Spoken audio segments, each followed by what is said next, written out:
Salut YouTube, on se retrouve aujourd'hui pour un nouveau point lecture dédié intégralement à mes lectures du dernier week-end d'Amil, qui était celui qui vient de se passer donc du vendredi 23 octobre au dimanche 25. Et comme d'habitude chez moi, ça a été un week-end d'Amil 100% graphique. Je vais donc vous présenter les 6 titres, je crois, que j'ai lus pendant ce week-end. Donc on commence tout de suite. J'ai commencé, en tout cas je vais vous parler en premier d'une duologie qui est la bande dessinée H. C'est publié chez Soleil. C'est de François Debois et Christelle. Donc ça c'est le tome 2. En plus je fais des bêtises. Donc ça c'est le tome 2 qui s'appelle Faust. Et le tome 1 qui s'appelle Angus Séductor Hominum. Voilà, c'est une très jolie bande dessinée dans laquelle on va donc faire la rencontre de la demoiselle que vous voyez en couverture et qui s'appelle H. Donc cette demoiselle, tout au début du tome 1, elle est sortie d'un sommeil apparemment de 400 ans, je crois, par un monsieur, et on la découvre donc enfermée dans un cercueil en plein milieu d'une église. Voilà, c'est extrêmement énigmatique et même fortement inquiétant, on va dire. Alors, cette bande dessinée a été pour moi une petite déception. Donc, il n'y a que 2 tomes et j'ai trouvé que ces 2 tomes étaient extrêmement introductifs et c'est un petit peu dommage. J'ai trouvé ça un peu court en fait. Les 2 BD font 48 pages et je pense que ça aurait été mieux soit de regrouper en fait ces 2 tomes en un seul, ou éventuellement de faire un 3e tome, parce que là forcément on arrive à la fin du 2e tome et voilà, moi j'ai eu l'impression que c'était très introductif comme je le disais, et j'étais un petit peu, voilà, je suis restée un petit peu sur ma faim. Visuellement c'est très joli. Alors par contre ce qui est bien, c'est que même si c'est le début un peu de quelque chose d'autre, on a malgré tout sur ces 2 tomes l'explication de l'origine de H, et ça c'est quand même sympathique. Voilà, là on n'est pas le bec dans l'eau à la fin, hein. Voilà, on a qui est H, pourquoi elle était enfermée dans ce cercueil pendant cette si longue période. Donc ça c'était chouette. Mais bon voilà, du coup c'est un petit peu dommage. Le vrai point fort pour moi, je trouve que ce sont les dessins. Moi j'ai adoré la patte graphique. On a de très jolies couleurs. Oula, j'ai perdu quelque chose, c'est pas grave. De très jolies pages comme ça, vraiment le dessin est vraiment sublime et c'est vraiment, je trouve, le point fort de ce titre. Voilà, si vous avez l'occasion de tomber dessus en bibliothèque, voilà, je pense que vous pouvez le lire. Il n'y a pas de temps mort, hein, voilà, vous n'allez pas vous ennuyer, juste. Voilà, c'est un peu, à mon goût, un petit peu trop introductif, selon moi. Ensuite, 2e titre, on va partir dans les mangas. J'ai lu Shiisako Garden de Yuki Kodama, c'est publié chez Vega. Et dans ce titre, on va rencontrer des petites créatures qui s'appellent les Shiisako, qui sont des petits êtres qui vivent dans la nature, près de chez nous, et qui ne se montrent aux humains que sous 2 conditions. D'abord, les enfants, première condition. Et 2e condition, il ne faut jamais être tombé amoureux. Voilà, on a une petite condition assez originale. Alors, j'ai été moi un petit peu déçue parce que je n'avais pas intégré quand j'ai démarré ce texte qu'en fait il s'agit de 5 petites nouvelles qui mettent en scène les Shiisako, qui donc vont avoir des interactions avec différents êtres humains et vont les aider à solutionner certains de leurs problèmes. Voilà, donc c'est mignon, c'est sympathique. Mais malheureusement, alors déjà un graphique ça se lit assez vite quand même. Alors là le format nouvelle en graphique c'est vraiment quelque chose avec lequel personnellement j'ai du mal parce que forcément ça va très vite et voilà, et du coup on n'a pas le temps de s'attacher à qui que ce soit, quand bien même il y a quelques nouvelles qui m'ont plu. J'avoue que j'ai bien aimé celle qui s'intitule Iguna le petit entremetteur. Voilà, je pense que c'est celle que j'ai préférée. Et alors notamment parce qu'on a un personnage, en termes de représentation, c'est plutôt sympathique. On a un personnage féminin qui n'est pas forcément dans les canons habituels. Voilà, on voit bien. Voilà, c'est un personnage féminin et donc qui est rond. Voilà, elle n'est pas toute mince comme dans beaucoup de mangas. Et j'avoue que ça, c'était plutôt chouette. Alors pareil, le style, c'est pas forcément ce que j'aime d'habitude dans les dessins. On a un style qui est avec peu de trame. Et c'est vrai que c'est pas quelque chose que j'aime forcément beaucoup. Là, ça passe bien, hein, vraiment. Moi, j'ai passé un bon moment. Le dessin, on a beaucoup de cases, hein, voilà. Mais voilà, moi j'ai trouvé ça sympathique, mais malheureusement je crains que je l'oublie assez rapidement. C'est un petit peu dommage, même si c'était fort mignon. Voilà. Ensuite, une autre BD que je vous avais présentée d'ailleurs comme les deux autres dans ma palle du Pumpkin Autumn Challenge, et j'ai lu Le Réveil des poupées de Michel Yves Schmitt et Maud Bégon. C'est publié chez Jungle Frisson. Ici, on va rencontrer Anna, la demoiselle qui est là, et son petit frère dont j'ai oublié le prénom, Max. Emménagent tous les deux dans une nouvelle ville avec leur mère suite à la séparation de leurs parents, et forcément Anna, elle n'est pas très heureuse d'arriver là. En plus, leur maison, elle est en train d'hospice et un réparateur de poupées. Donc forcément, c'est pas terrible pour elle. Elle n'est pas hyper ravie d'être là. Anna, c'est une jeune ado qui collectionne les poupées de collection.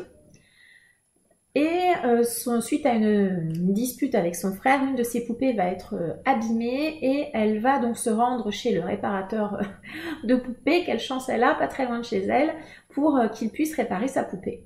Et c'est là que ça va partir en cacahuète. Voilà, j'ai passé un bon moment avec cette bande dessinée à nouveau.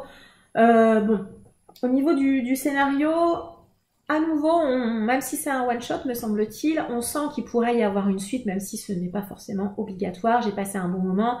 Je n'ai pas forcément frissonné. Voilà, je pense que peut-être pour les plus jeunes, c'est un petit peu impressionnant. Je ne sais pas ce que j'allais dire, impressionnant.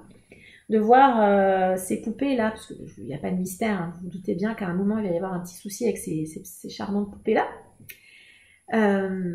Voilà, j'ai bien aimé la thématique abordée dans ce thème lié à ces poupées, voilà, lié à ce réveil des poupées.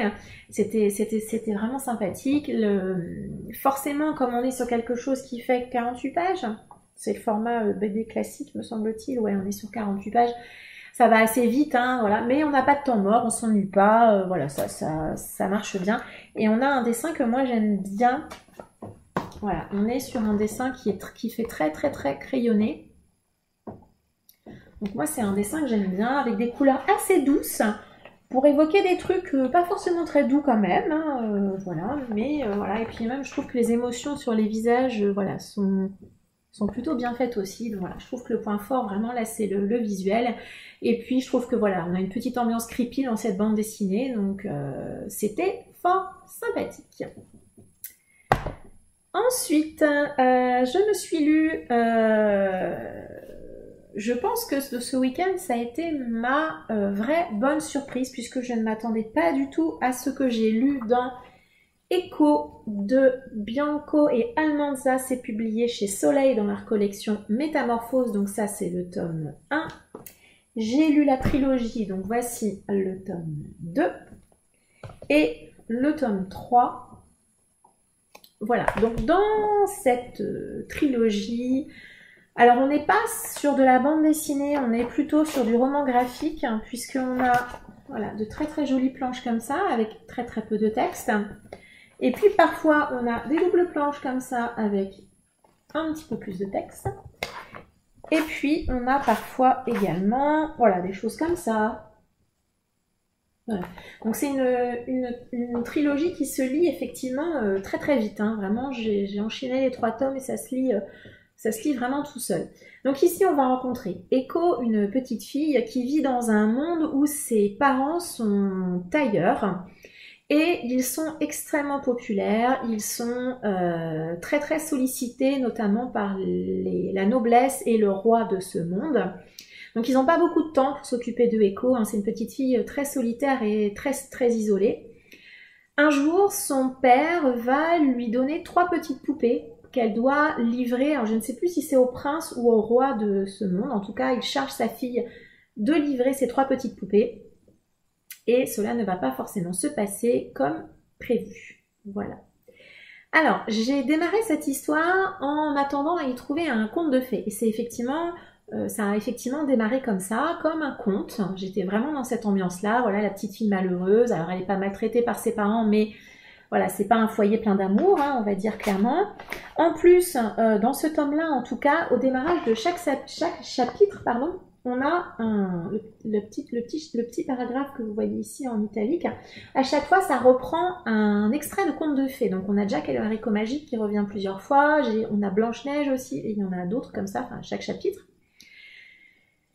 Et puis, plus le tome a avancé, et plus on est parti dans une direction auquel, franchement, je ne m'attendais pas, pour aller ensuite sur les 2 autres tomes, à nouveau dans une thématique qui est davantage liée au cycle de la vie, à l'évolution de la petite fille, à l'adolescente, à la femme, et c'était vraiment une thématique auquel je n'attendais pas du tout.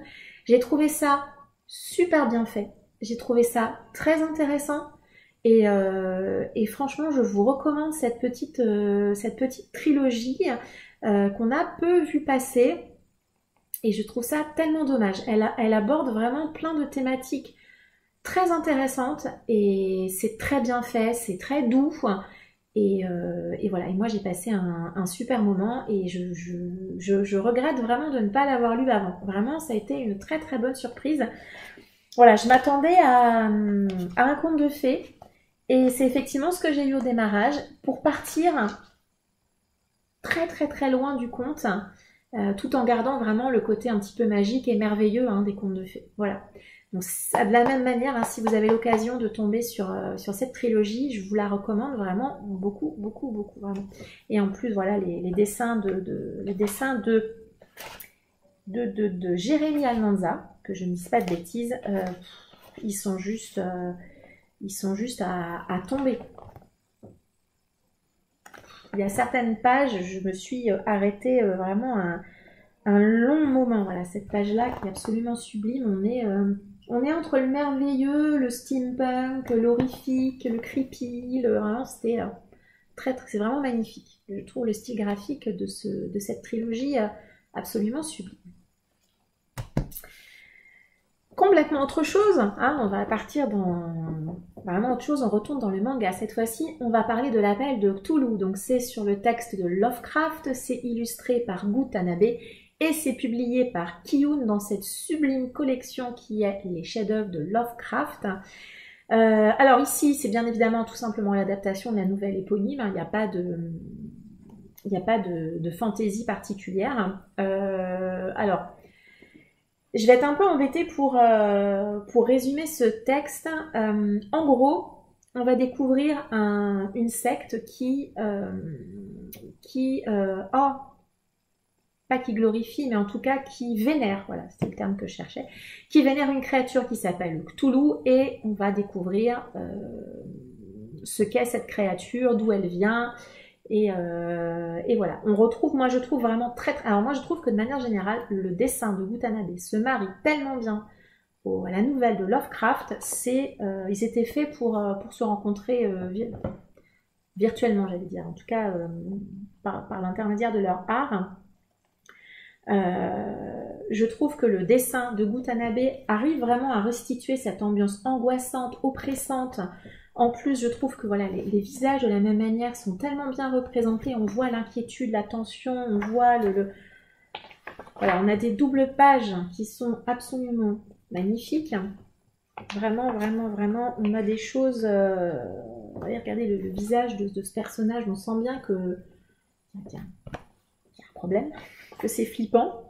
Et puis voilà, et puis quand il représente, quand il représente Cthulhu, c'est vraiment horrifique. Voilà, moi j'ai adoré à nouveau ce titre.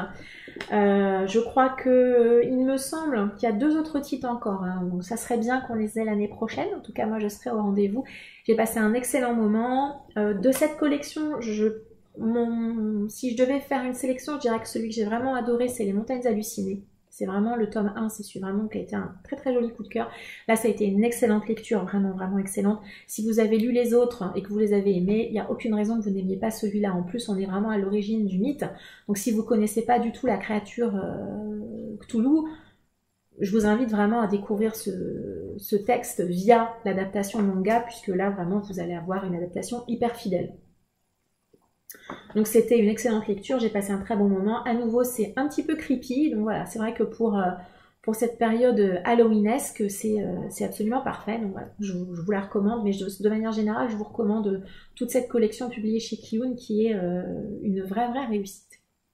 Quand bien même, je suis pas hyper fan de ce rouge. Et le dernier titre que j'ai lu ce week-end et qui a été un très très joli petit coup de cœur, c'est Jizo, publié chez Glénat, c'est de Mato et Mr. Tan. C'est sorti la semaine dernière, je l'ai acheté et je n'ai pas pu attendre pour le lire. Je l'ai lu très très vite et je l'ai juste adoré. C'est vraiment effectivement un chouette petit coup de cœur. Ici, on va rencontrer Aki, un petit garçon qui est perdu dans un parc.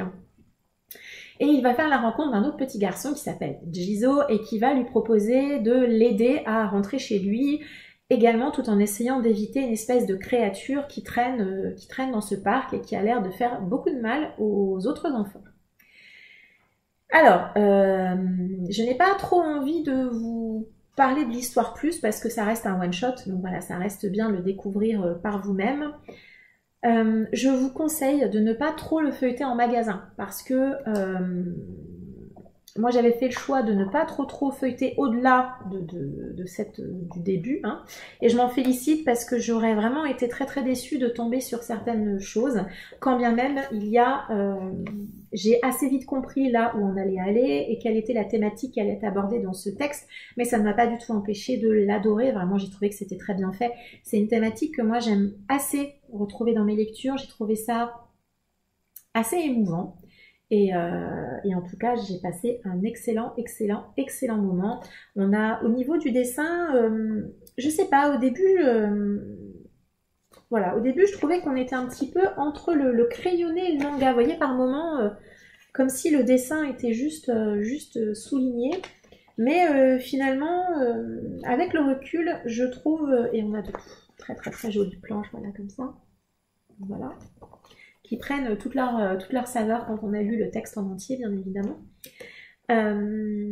Oui, donc au final, ces planches un petit peu aériennes, je trouve, collent très bien à l'histoire et je pense que s'il y avait eu plus de trame, on aurait peut-être eu une impression d'oppression, justement, d'étouffement, alors que là, pas du tout. Ça laisse vraiment beaucoup plus d'aération, je trouve, au dessin, aux planches. Voilà, c'était le mot que je cherchais. J'ai un peu mal avec mes mots aujourd'hui.